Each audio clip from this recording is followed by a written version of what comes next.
നമ്മുടെ കയ്യിൽ ആരോഗ്യം ഉണ്ടെങ്കിൽ നമുക്ക് 1000 പ്രശ്നങ്ങൾ ഉള്ള പോലെ തോന്നും. വിളിച്ചിട്ട് അവൾ ഫോൺ എടുക്കാത്തത്, ഓഫീസിലെ വിരസമായ ജീവിതം, ഒരുപാട് എഫേർട്ടുകൾ ഇട്ടിട്ടും റീച്ചൊന്നും കിട്ടാതെ പോകുന്ന കോണ്ടന്റ്, എന്തിന് നമ്മുടെ മൊബൈലിൽ വീണ ഒരു സ്ക്രാച്ച് പോലും നമുക്ക് വലിയ പ്രശ്നമായി തോന്നും. കാരണം കയ്യിൽ ആരോഗ്യമുണ്ട്. എന്നാൽ ആരോഗ്യം നഷ്ടപ്പെടുന്ന മൊമെന്റിൽ നമുക്കൊരൊറ്റ പ്രശ്നമേ ഉള്ളൂ, ആരോഗ്യം.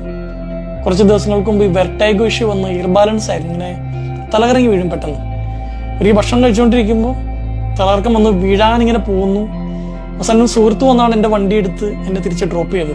അന്ന് കാറിൻ്റെ സൈഡ് സീറ്റിലിരിക്കുമ്പോൾ ഒരു ബ്ലോക്കിൽ ഒരു സെക്യൂരിറ്റി ഇങ്ങനെ ചായ കുടിച്ചുകൊണ്ട് ഇങ്ങനെ കാലിയിട്ട് വെച്ചിരിക്കുന്ന കണ്ടപ്പോൾ, റോഡ് ക്രോസ് ചെയ്യുന്ന അമ്മമാരെ കണ്ടപ്പോൾ എനിക്ക് അവരുടെ അസൂയാണ്. കാരണം അവരുടെ കയ്യിൽ ആരോഗ്യമുണ്ട്, അവർക്ക് നേരെ നിൽക്കാൻ പറ്റുന്നുണ്ട്.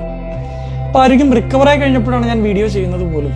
പറഞ്ഞു വരുന്നത്, നിങ്ങളുടെ കയ്യിൽ ആരോഗ്യമുണ്ട്, നിങ്ങൾ ആരോഗ്യവാനാണെങ്കിൽ കൺസിഡർ യുവർ സെൽഫ് ബ്ലെസ്ഡ്. കഴിഞ്ഞ ദിവസം ഒരു കലാകാരൻ്റെ വീഡിയോ ഇങ്ങനെ കണ്ടു, സ്ട്രോക്ക് വന്നത്. എത്രയും പെട്ടെന്ന് സൗഖ്യം പ്രാപിക്കട്ടെ എന്ന് ആഗ്രഹിക്കുന്ന പ്രാർത്ഥിക്കുന്നു. പക്ഷേ അതൊക്കെ ഒരു ജെന്റിൽ റിമൈൻഡറാണ്. ഇപ്പോൾ നിങ്ങൾ ആരോഗ്യവാനാണെങ്കിൽ ഈ ചെറിയ പിണക്കങ്ങളുടെയും വാശികളുടെയൊക്കെ അപ്പുറത്തോട്ട് celebrate your health and B grateful. Thank you.